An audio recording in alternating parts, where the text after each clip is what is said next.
Hey guys, I'm Impulsive your girl Carrie, and this is my fourth dream time. So I have dreams from June, July, and August because I've missed quite a bit. So I have 5 dreams to tell y'all about that I actually remember. So without further ado, let's get started. On June 14th, I was Turner Hayes from Gotham Knights, and the Court of Owls had just kidnapped me. I had already been stabbed in the shoulder and was just coming out of my delirium when the court started untying me from the chair I was in. Soon after I stood up, my friends Joelle and Cullen came in with Electrum, with Magical Stone, that they would bargain for my life. That's when I woke up. So I was sick when I had this dream.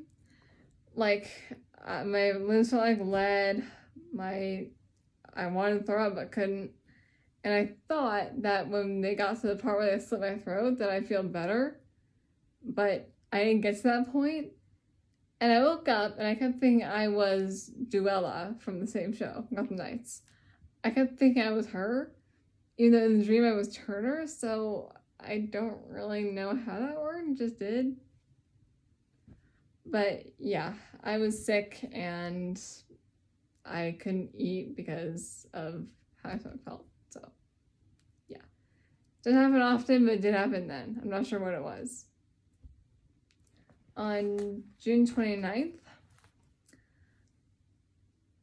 I was in my house and I was thinking about having to wake up at 2:00 a.m. in the morning.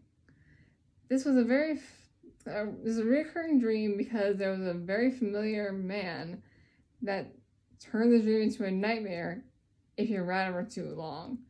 So if y'all know of a game, I think it's called Half-Life, like GTA, with this thing called a G-Man. And that's basically that was my dream. It's just, he looked more like an actor that I knew. I can't say what actor.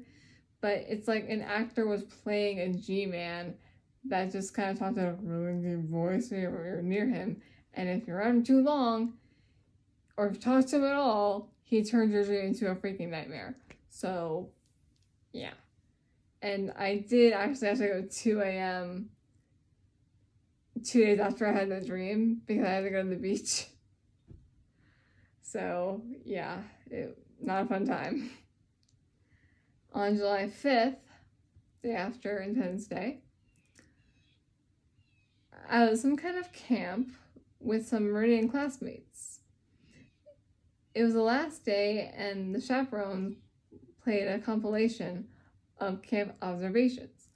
So we were at I think it was called a film camp that we were at, and it was all my Meridian friends. There were no ECU friends, no St. Ed's friends, no friends from anywhere except Meridian. And basically what happened was we were just having our lunch or whatever we were doing, and the video was playing of observations, and we were all just kind of sitting there on computers and whatever. But then suddenly we just kind of sat there, and suddenly we started dancing.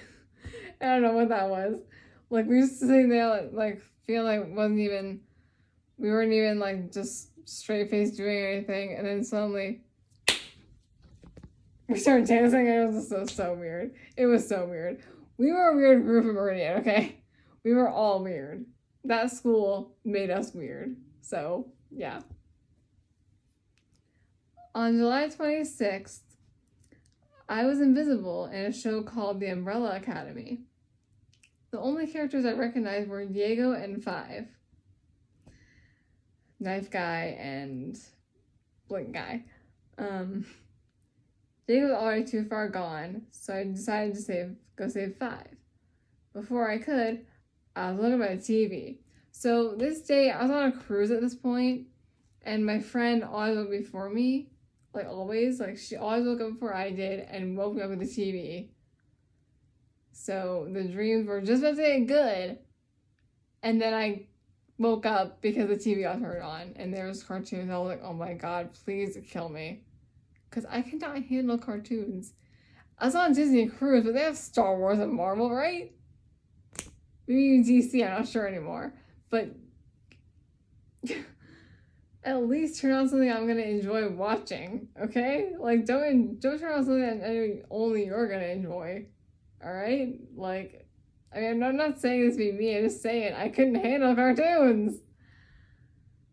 Yeah, but when I was gonna say 5, there was a chair he could sit in that wouldn't make his brain go all like uncontrolled now, because everyone else in the dream had that. 5 was the only one I could actually save. Because Diego's too far gone, as I said, and 5 was not that far gone. So I could still save 5. I just didn't know how to get him into the chair that would save him. Somehow the chair would save him, I don't know. But yeah. Now, last one I have. August 4th. I was Zelda in my fan film, and I was in my Hyrule gown. I planned to fake my own death so that I wouldn't have to marry who turned out to be Ganondorf. So in the fan film that I'm writing about Legend of Zelda, I'm playing Zelda. Obviously, I'm the only girl in the cast, kind of, right now. So, yeah. In this dream, I was in my Hyrule gown, and Ganondorf has disguised himself as this prince from a neighboring kingdom, and he asked the king for Zelda's hand in marriage. And because the king was under some kind of spell, the king said yes. Just hand his daughter over to this prince that he didn't even know. And Zelda kind of had to marry him because he wouldn't take no for an answer. His heart desired Zelda, so he wouldn't take no for an answer. So Zelda, to avoid marrying him, decided to fake her death by making it seem like she was murdered. So she did all the makeup herself, and when Ganondorf found her, Ganondorf and his guards found her, he started crying because this was his fiance that was dead in front of him at the altar, or where the altar would be. And when one of the guards said, "Sir," he went, "Leave my wife!" Like, leave my wife? Okay, she's not your wife yet, dude. She's still your fiance. She's not your wife yet. So just say, "Leave me my fiance," not "leave me my wife." But of course, he thought she was dead, so she wouldn't marry him anyway. Those were all the dreams that I had that I wanted to tell you all about. So, as always, feel free to leave a dream in the comments down below. If you don't want me to read them, just say, "Don't read this," or don't want me to share them on screen on a video. Just say, "Don't share this on your videos. Just read it," and I hope you enjoy it. If you would like me to read it, others are going to see it too. They're going to forget by next video, sorry. If you would like me to tell it to the viewers, then leave that down below as well. Say you can do this one, and then just tell me, and I will read it. So, stay beautiful, stay awesome, stay safe, and I'll see you in the next one. Peace out. Boop!